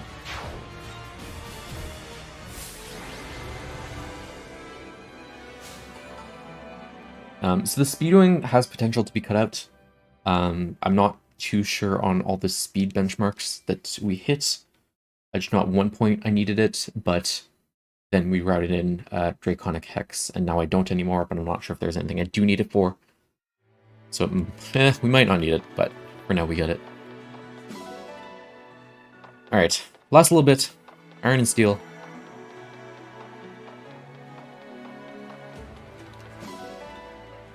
Okay, and this time we're actually going to the Somnial. So we're going to forge a Killing Edge +5. The +5 does give it an extra 5% chance to crit, which is going to be very important later. But there is talks about potentially lowering that to like +3 or something, which would make us roam a lot less and also not have to buy steel. Because we do need to buy 23 steel right here. Which is what we're going to start with.